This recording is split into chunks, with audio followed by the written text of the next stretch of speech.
proud to represent All In Magazine. Going all in.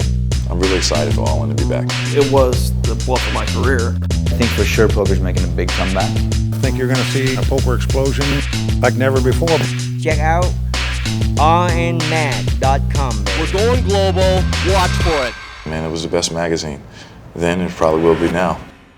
All In Magazine joined here by David Williams, World Series of Poker bracelet winner, and famously the runner-up in the 2004 World Series main event.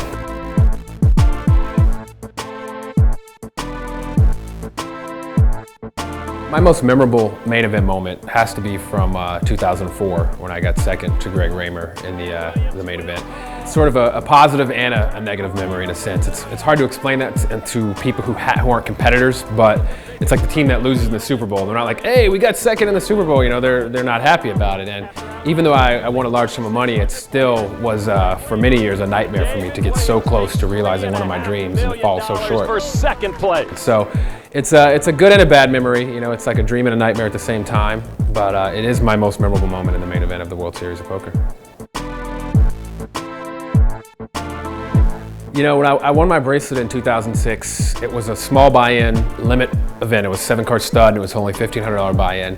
So when I won it, it didn't have the excitement that no limit tournaments have, that moment of waiting on that final river card and everyone cheering. And it was sort of like a dull, just like I grinded the guy down, and then like at the end of his last hand he lost, we're like, and that's it. So it didn't really do much to sort of take that weight off my shoulders from getting so close in the main event. But fortunately, when I won the World Poker Tour Championship, the 25,000 buy-in main event in 2010, I got that vindication, that feeling I was looking for. And I think that was the first day of my life that I actually didn't look back at 2004 with regret. I was able to be happy with my accomplishments then because I'd won a large no-limit tournament years later and proven to myself that I really knew what I was doing and had what it takes to win a tournament. My favorite poker game is no limit single draw deuce to 7.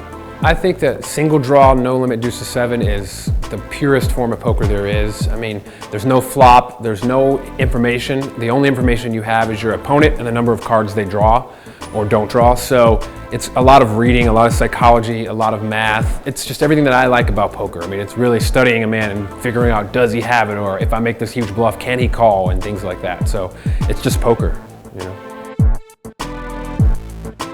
Poker is it's very tough. I mean, people think it's just like, oh, I'm gonna sit down and I'm really good, so I'm just gonna win all the money and I'm gonna be the next big superstar.